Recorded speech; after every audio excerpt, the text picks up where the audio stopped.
Ready सत्य के एक और हैरान कर देने वाले खौफनाक एपिसोड में आप सभी लोगों का बहुत बहुत स्वागत है दोस्तों। मैं निखिल आज आप लोगों को दुनिया की कुछ ऐसी चुनिंदा फिल्मों के बारे में बताने वाला हूं जो फिल्में सिर्फ डरावनी और खौफनाक ही नहीं बल्कि श्रापित भी है। माना जाता है कि उन फिल्म से जुड़े हुए जितने भी कलाकार, जितने भी क्रू मेंबर्स थे, सबके साथ श्राप जुड़ चुका था और फिर माना यह जाता है कि वो फिल्म कभी भी इस दुनिया के सामने आई तो उस फिल्म को देखने वाले हर एक इंसान के साथ भी ऐसी ही बुरी घटनाएं हुई हैं दोस्तों ये फिल्म शायद उन फिल्मों में से, चुनिंदा फिल्मों में से एक है जिन फिल्म की कहानी कोई ऐसी शक्ति थी जो ये नहीं चाहती थी दुनिया को पता चल सके या फिर वो फिल्म दुनिया के सामने आ सके। मेरी आज की स्टोरी सुनने के बाद मुझे यकीन है कि आप लोग भी वो फिल्म देखने पर मजबूर हो जाएंगे, लेकिन खबरदार, वो फिल्म देखना है तो अपने रिस्क पर देखिए। मेरे इस वीडियो के अंत तक बने रहिए क्योंकि आज का ये वीडियो बहुत ही ज्यादा खौफनाक और बहुत ही ज्यादा दिल दहला देने वाला होने वाला है, क्योंकि आज मैं आप लोगों को दुनिया की एक ऐसी सच्चाई के बारे में बताने वाला हूं, एक ऐसी श्राप की सच्चाई के बारे में बताने वाला हूं जो किसी फिल्म पर भी लग सकती है। तो बने रहिए अंत तक। द ओमेन यह फिल्म दुनिया की सबसे ज्यादा श्रापित फिल्मों में से एक मानी गई है दोस्तों। दरअसल द ओमेन फिल्म के बनने के बाद जो फिल्म के राइटर थे और फिल्म के जो एक्टर थे वो दोनों ही अलग अलग प्लेन से कहीं ट्रेवल कर रहे थे और फिर जानते हैं क्या हुआ?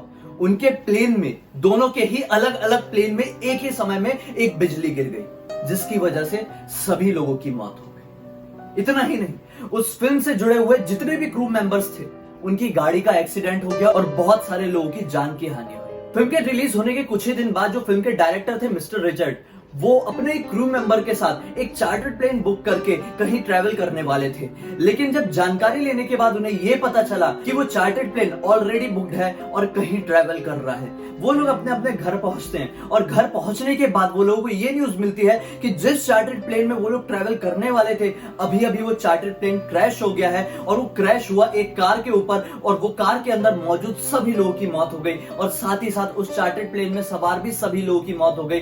पायलट की तो तुरंत ही ऑन द स्पॉट मौत हो गई थी।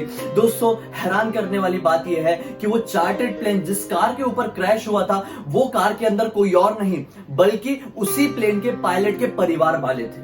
सभी लोगों की मृत्यु ऑन द स्पॉट हो गई। फिल्म रिलीज हुई, फिल्म को काफी चर्चा मिली, दुनिया में थोड़ी सी फिल्म ये फेमस तो हो गई, लेकिन फिल्म के फेमस होने के बाद खुशियां मनाने के लिए फिल्म के जो स्पेशल इफेक्ट सुपरवाइजर थे मिस्टर रिचर्डसन, वो अपनी गर्लफ्रेंड के साथ बेल्जियम घूमने के लिए जा रहे थे, लेकिन रास्ते में ही उनकी कार का एक एक्सीडेंट हो गया जिस एक्सीडेंट में उनकी गर्लफ्रेंड का सर उसके धड़ से अलग हो गया। और आप लोग जानते हैं कि द ओमेन फिल्म में भी एक हूबहू ऐसा ही सीन था जिसमें फिल्म की एक्ट्रेस का उसका सर धड़ से अलग हो जाता है और विश्वास नहीं मानेंगे, फिल्म में यह सीन निर्देश किया था उसी आदमी ने, उसी मिस्टर रिचर्डसन ने जिसकी गर्लफ्रेंड का सर उसकी धड़ से अलग हो गया था। हैरानी वाली बात यह है ना कि फिल्म में जो सीन था हूबहू वही सीन रियल लाइफ में भी हो गया। क्या आप लोगों को नहीं लगता कि शायद कोई ऐसी शक्ति थी जो ये नहीं चाहती थी कि ये फिल्म दुनिया वालों के सामने आए या फिर ये फिल्म की कहानी किसी को भी पता चले, लेकिन ना चाहते हुए भी उस फिल्म के डायरेक्टर प्रोड्यूसर ने ये फिल्म को बनाए और दुनिया वालों के सामने बताए और फिर इसके बदले सभी लोगों को क्या चुकाना पड़ा?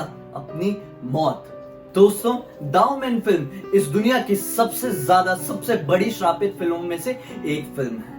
उम्मीद करता हूं कि वो फिल्म आज ही आप सर्च करके देखना चाहेंगे, लेकिन खबरदार, अपने रिस्क पर ही देखिए। 1973 में आई फिल्म द एग्जॉर्सिस्ट इस दुनिया की सबसे ज्यादा खौफनाक फिल्मों में से एक है। मानो या ना मानो, द एग्जॉर्सिस्ट को यह कहा जाता है कि यह दुनिया की सबसे ज्यादा डरावनी फिल्म है।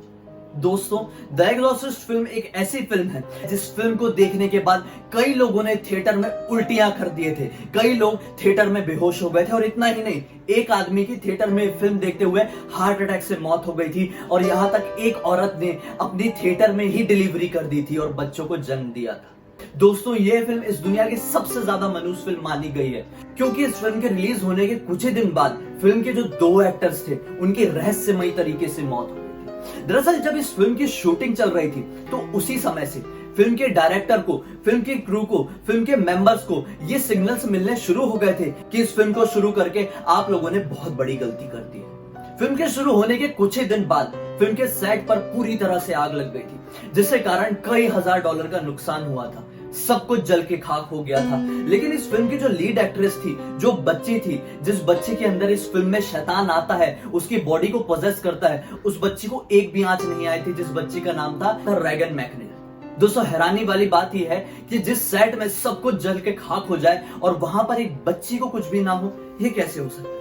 दरअसल इस फिल्म में यह दिखाया गया है कि एक छोटी सी बच्ची जिसको एक आत्मा पोजेस कर लेती है, उसकी बॉडी में चली जाती है, वो किस तरह से अपनी निजी जिंदगी में कोहराम मचा के रख देती है। वो आत्मा किस तरह से उस बच्ची का जीना हराम कर देती है। इस फिल्म में द एग्जॉर्सिस्ट को दिखाया गया है, जो किस तरह से उस बच्ची के अंदर से वो आत्मा को निकालने की कोशिश करते हैं। दोस्तों इस फिल्म में जो बच्ची की मां का कैरेक्टर कर रही थी, उस औरत के साथ फिल्म की शूटिंग करते हुए एक सीन पर खतरनाक एक्सीडेंट हो गया था और उसी एक्सीडेंट के कारण वो औरत पूरी तरह से बेड रेस्ट में चली गई थी। दोस्तों इस फिल्म में एक और औरत, एक बूढ़ी औरत को दिखाया गया है, जो बूढ़ी औरत पादरियों की मदद करती है शैतान को उस बच्ची के शरीर से निकालने में। दोस्तों विश्वास नहीं मानोगे, फिल्म के रिलीज से कुछ ही दिन बाद उसी औरत के बेटे ने अपनी पत्नी को जिंदा जला दिया, अपने बच्चों का खून कर दिया और खुद ही सुसाइड करके अपनी जिंदगी खत्म कर दी। दोस्तों यह फिल्म इसके बाद बहुत ही ज्यादा मनहूस साबित हुई। इस फिल्म को देखने वाले बहुत सारे लोग एक सदमे में चले जाते थे। माना यह गया कि यह फिल्म इस दुनिया की सबसे बड़ी मनहूस फिल्म है। दोस्तों इस फिल्म को शुरू करने के बाद फिल्म के डायरेक्टर ने भी ये माना, दुनिया के सामने, मीडिया के सामने इंटरव्यू देते हुए कहा कि शायद मैंने इस फिल्म को शुरू करके अपनी जिंदगी की सबसे बड़ी गलती कर दी है। द कॉन्जरिंग फिल्म के बारे में तो आप सभी लोगों को पता होगा, उम्मीद है आप सभी लोगों ने तो देखे भी होंगे। लेकिन क्या आप लोग ये जानते हैं कि जब इस फिल्म की तैयारी चल रही थी, तो जब कभी भी इस फिल्म के राइटर्स आपस में फोन में बात करते थे, तो उन्हें एक अजीब तरह की डिस्टरबेंस सुनाई देती थी फोन में। जब कभी भी वो नॉर्मल बात करते थे तो ये डिस्टरबेंस कभी उन्हें सुनाई नहीं देती थी, लेकिन जब कभी भी वो लोग इस फिल्म की स्क्रिप्ट को लेकर डिस्कस करते थे तो अजीब तरह की आवाजें फोन से आती थी, जिसके कारण वो हमेशा अपने डिस्कशन बीच में ही रोक देते थे। इस फिल्म की शूटिंग शुरू होने से पहले फिल्म से जुड़े हुए काफी लोगों ने इस फिल्म के प्रोड्यूसर को यह कहा था कि जल्द से जल्द हमें अपनी शूटिंग से निकाल दीजिए, हमारा कॉन्ट्रैक्ट कैंसिल कर दीजिए, हम इसकी शूटिंग पर काम नहीं करना चाहते। क्योंकि शायद वो सभी लोगों ने भी एक ऐसी अदृश्य शक्ति को अपने आसपास महसूस किया था, जिस शक्ति को हरा पाना लगभग इम्पॉसिबल था, जो शक्ति शायद ये नहीं चाहती थी कि द कॉन्जरिंग की कहानी इस दुनिया वालों को पता चल सके। दोस्तों इस फिल्म के शुरू होने के कुछ ही दिन बाद जो इस फिल्म के डायरेक्टर थे जेम्स वॉन, वो अपने कमरे में बैठे इस फिल्म की स्क्रिप्ट के ऊपर काम कर रहे थे। लेकिन फिर अचानक से ही रात के 2:30 बजे के आसपास उनका कुत्ता जोर जोर से भौंकना शुरू कर देता है। और फिर बस उसी दिन के बाद से जब कभी भी जेम्स वॉन रात के समय में अपने रूम में उठते थे और स्क्रिप्ट पर पढ़ने की कोशिश करते थे, तो उन्हें इसी तरह की एक अजीब सी अदृश्य शक्ति अपने रूम पर महसूस होती थी। इतना ही नहीं, जो इस फिल्म की लीड एक्ट्रेस थी, जिसने लॉरेन वॉरेन का कैरेक्टर निभाया था, दोस्तों लॉरेन वॉरेन कोई और नहीं बल्कि सबसे बड़ी पैरानॉर्मल एक्सपर्ट थी। वो जब कभी भी इस फिल्म की स्क्रिप्ट के ऊपर तैयारी कर रही होती थी और रात में सो जाया करती थी और अगले दिन उठकर देखती थी, तो वो ये पाती थी कि उनके पैरों पर एक अजीब तरह से पंजों के निशान है और हूबहू पंजों के निशान उनके लैपटॉप में भी होते थे।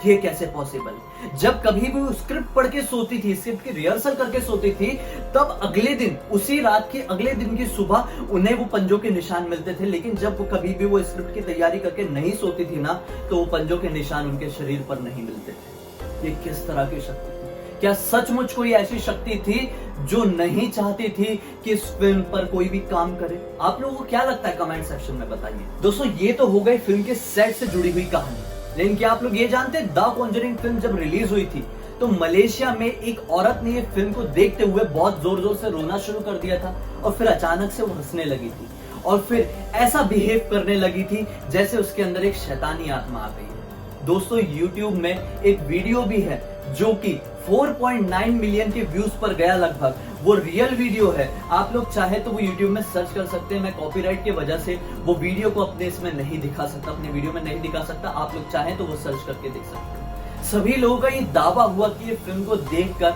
उस औरत के शरीर में एक आत्मा ने प्रवेश कर लिया था और इतनी सारी पैरानॉर्मल एक्टिविटी होने लगी थी उस दिन उस थिएटर में, जिसका आप लोग मतलब हिसाब भी नहीं लगा सकते। वीडियो देखकर आप लोग शायद समझ जाएंगे। इस फिल्म का कहर इंडिया में भी बरसा था। इस फिल्म को देखकर इंडिया में एक आदमी की हार्ट अटैक से ही मौत हो गई थी थिएटर में। जब उस आदमी को पोस्टमार्टम के लिए ले जाया जा रहा था तो उसकी डेड बॉडी एक रहस्यमयी तरीके से गायब हो गई और उसकी डेड बॉडी आज तक कभी नहीं मिली। आज तक कोई सुराग भी नहीं मिला कि उसकी डेड बॉडी को किसने और क्यों गायब किया होगा। वो एक आम आदमी था, कोई बड़ा आदमी नहीं था कि उसकी डेड बॉडी को गायब करके किसी को कुछ मिल जाता। हैरान कर देने वाली बात, क्या रहस्य था कॉन्जरिंग के पीछे, हमें नहीं पता। आपको पता है तो बताइए। The Twilight zone. दोस्तों, ट्विलाइट जोन इस दुनिया की सबसे ज्यादा हैरत अंगेज, हैरत कर देने वाली फिल्म मानी गई है। एक ऐसा श्राप जिसने पूरी दुनिया को चौंका दिया था।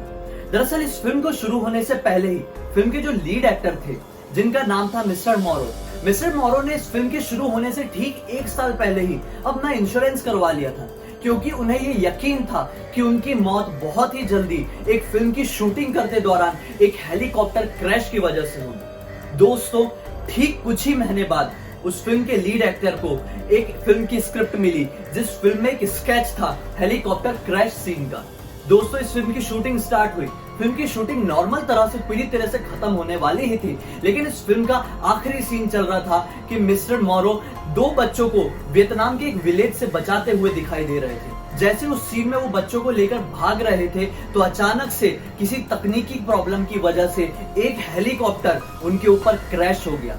ऑन द स्पॉट एक 6 साल का बच्चा, एक 7 साल का बच्चा और इस फिल्म के लीड एक्टर मिस्टर मॉरो की मौत हो गई ऑन द स्पॉट। 1 साल पहले मिस्टर मॉरो को यह पता चल गया था कि उनकी मौत एक हेलीकॉप्टर क्रैश के होने की वजह से होने वाली है एक फिल्म के सेट पर। तभी उन्होंने अपना इंश्योरेंस करवा लिया था। हैरानी वाली बात यह है ना कि किस तरह से मिस्टर मॉरो को अपनी मौत के बारे में पता चल गया था, जो मौत 1 साल बाद होने वाली थी। फिर इस फिल्म से ये आखिरी वाला सीन जिसमें वो लीड हीरो 2 बच्चों को वियतनाम के विलेज में बचा रहा है, वो सीन को पूरी तरह से फिल्म से काट दिया गया और इस आखिरी सीन को बदल दिया गया। अगर आप लोग ये फिल्म को देखना चाहते हैं तो देख सकते हैं, लेकिन ये एक श्रापित फिल्म है दोस्तों। ये किसी तरह की भूतिया फिल्म नहीं थी। इस फिल्म के सेट पर बाकी फिल्मों की तरह कोई भी भूतिया किस्से नहीं हुए थे, लेकिन सिर्फ और सिर्फ हैरत वाली चीज ये थी कि मौत से पहले कैसे किसी आदमी को, कैसे फिल्म के लीड एक्टर को अपनी मौत के बारे में पता चल गया था ठीक 1 साल पहले, और हूबहू वही चीज जो उन्होंने शायद कहीं सपने में देखे थे या फिर शायद किसी अदृश्य शक्ति ने उन्हें उनकी मौत के बारे में बता दी थी। Last but not least, the crow में लीड एक्टर कोई और नहीं बल्कि ब्रूस ली का बेटा ब्रैंडन ली ही था। इस फिल्म की शूटिंग शुरू होने के बाद ही इस फिल्म का एक क्रू मेंबर था जो किसी हादसे की वजह से पूरा 90% जल चुका था। उसका शरीर पूरा 90% जल गया था। जिस दिन ये हादसा हुआ था उसी दिन फिल्म के सेट पर एक और ट्रक जला था, जिस ट्रक के जलने से बहुत सारे लोगों को बहुत बड़ा नुकसान हुआ था। फिल्म की शूटिंग नॉर्मल तरह से चली रही थी कि एक दिन एक स्टंटमैन स्टंट करते हुए बहुत जोर से गिर गया और उसका शरीर पूरी तरह से पैरालाइज हो गया। हैरान कर देने वाली बात यह है कि वो स्टंटमैन बहुत ही पुराना और बहुत ही सीखा हुआ स्टंटमैन था, लेकिन फिर भी ये हादसा उसके साथ कैसे हुआ। चलिए, ये तो नॉर्मल बात थी।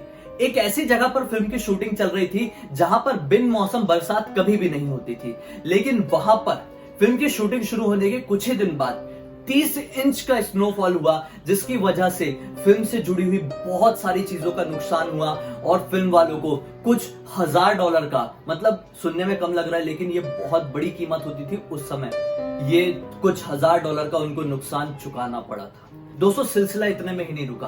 कुछ ही दिन बाद एक सेटिंग बॉय का हाथ उसके स्क्रू ड्राइवर के अंदर घुस गया और इसी वजह से वो स्क्रू ड्राइवर उसके हाथ के आर पार हो गया और फिर उसके पूरे हाथ को ही कटवाना पड़ा। दोस्तों, आए दिन इस फिल्म के सेट पर बहुत सारी दुर्घटनाएं होती रहती थी, लेकिन सबसे बड़ी दुर्घटना हुई फाइट सीन के दौरान। एक फाइट सीन के दौरान दिखाया जाने वाला था कि कोई गुंडा, कोई विलन है, वो ब्रैंडन ली को गोली मार रहा है। बंदूक की अच्छी तरह से जांच की गई थी। जितने भी स्टंट्स थे वो एक्सपर्ट्स की खास निगरानी में किए जाते थे। एक्चुअली उस दिन बहुत ज्यादा हर चीज में ध्यान दिया जा रहा था, क्योंकि उस दिन सुबह से ही जो फिल्म के लीड एक्टर थे ब्रैंडन ली, उन्हें ठीक नहीं लग रहा था और इसी वजह से वो सारे सीन्स आराम से सोच के कर रहे थे। और ये सीन उनकी जिंदगी का आखिरी सीन साबित हुआ, क्योंकि जब उस फिल्म के विलन ने ब्रैंडन ली के पेट में गोली चलाई तो वो नकली गोली असली गोली में बदल गई और वो गोली उनके पेट पर लग गई। सभी लोगों को यह लगा कि ये तो फिल्म का सीन है, ब्रैंडन ली अपना कैरेक्टर निभा रहे हैं और इसी वजह से वो जमीन में गिर गए हैं। लेकिन फिल्म की शूटिंग चलती रही। थोड़ी देर बाद सभी लोगों ने नोटिस किया कि ब्रैंडन ली अभी तक नहीं उठे हैं और सभी लोगों को यह दिखाई दिया कि उनके आसपास बहुत सारा खून है, तो तुरंत ही उन्हें हॉस्पिटल ले जाया गया। ठीक 12 घंटे बाद उन्हें मृत घोषित कर दिया। हैरानी वाली बात यह है कि बहुत सारी जांच हुई, बहुत सारी खोजबीन हुई, लेकिन कोई भी एक ऐसा सिंगल सबूत नहीं मिला जिससे यह साबित हो सके कि ब्रैंडन ली का मर्डर किया गया था, जानबूझ के नकली गोली को असली गोली में बदला गया था। गोली की पूरी तरह से छानबीन की गई, जांच की गई, बंदूक की बहुत अच्छे से जांच की गई, तो ये साबित हुआ, ये पाया गया कि उस बंदूक में असली गोली को डाला ही नहीं जा सकता था। लेकिन फिर भी वो गोली उसी बंदूक से चली थी और उसी गोली से ब्रैंडन ली की जान चली गई थी। ये कैसे पॉसिबल हो सकता है? एक नकली बंदूक से निकली हुई नकली गोली असली गोली में तब्दील होकर एक एक्टर की जान ले लेती है और उसी फिल्म के सेट पर आए दिन बहुत सारी दुर्घटनाएं होती है, लेकिन सभी लोग नजरअंदाज करते चले जाते हैं। और फिर जब ये फिल्म रिलीज होती है तो इस फिल्म के रिलीज होने के बाद फिल्म के जो डायरेक्टर प्रोड्यूसर थे वो बहुत बड़े डिप्रेशन में चले जाते हैं और फिर कुछ ही साल बाद उनकी मृत्यु हो जाती है। दोस्तों, माना यह जाता है कि ब्रैंडन ली के साथ भी एक श्राप जुड़ा हुआ था, जो श्राप शायद ब्रूस ली के साथ भी जुड़ा हुआ था। ब्रूस ली की भी आप सभी लोगों को पता होगा कि रहस्यमय तरीके से ही मौत हुई थी और इसी तरह से ब्रैंडन ली की भी मौत हुई थी। हमें नहीं पता कि श्रापों में कितनी सच्चाई होती है, लेकिन ये ब्लडी सत्य है कि इस फिल्म में हुई हर एक दुर्घटना आंखों देखी और बहुत ही ज्यादा खौफनाक थी। मुझे उम्मीद है कि आप सभी लोगों ने फिल्म के नाम नोट कर लिए होंगे और आज रात जरूर देखें। अगर आप लोगों को आज का ये टॉपिक अच्छा लगा है तो कमेंट सेक्शन में बताइए। मेरे पास इसका पार्ट 2 भी है जो शायद और भी ज्यादा खौफनाक और भी ज्यादा हैरान कर देने वाला है, जिस पार्ट 2 में मैं आप लोगों को बता सकता हूं कि कितनी और भूतिया फिल्में, कितनी और श्रापित फिल्में हैं जिसको देखने के बाद कई लोगों ने अपनी जान गंवाई, जिसके फिल्म के सेट पर कई लोगों के रहस्यमय तरीके से मृत्यु हो गई। आप लोग सुनकर बहुत ही ज्यादा चौंक जाएंगे। दोस्तों, इसी तरह मेरे साथ जुड़े रहिए क्योंकि मैं हर रात इसी तरह आपको हैरान कर देने के लिए खौफनाक वीडियोस लेकर आता हूं, जिसको देखकर आपकी थोड़ी जानकारी भी बढ़ती है और थोड़ा डर भी लग जाता है। इस वीडियो को ज्यादा से ज्यादा शेयर करें क्योंकि सभी लोगों को इस तरह की फिल्मों की जानकारी मिल सके, खासकर उनको जिनको ऐसे टॉपिक पर बहुत ज्यादा रुचि है। शायद मेरी इस वीडियो की वजह से बहुत सारे लोगों को बहुत सारी इन्फॉर्मेशन मिल सके। मेरे चैनल को सब्सक्राइब करना बिल्कुल भी मत भूलिए। मन में कोई टॉपिक आता है तो इंस्टाग्राम में लिख भेजिए, मैं अपनी इंस्टाग्राम की आईडी हमेशा की तरह अपने वीडियो के डिस्क्रिप्शन बॉक्स में जरूर डाल दूंगा। दोस्तों, जाते जाते बेल आइकॉन को दबाना बिल्कुल भी मत भूलना। मैं अगली बार से आऊंगा तो सबसे पहले उसकी नोटिफिकेशन आप तक जरूर पहुंचेगी। दोस्तों, चलिए कल फिर से मिलते हैं। बहुत बहुत धन्यवाद।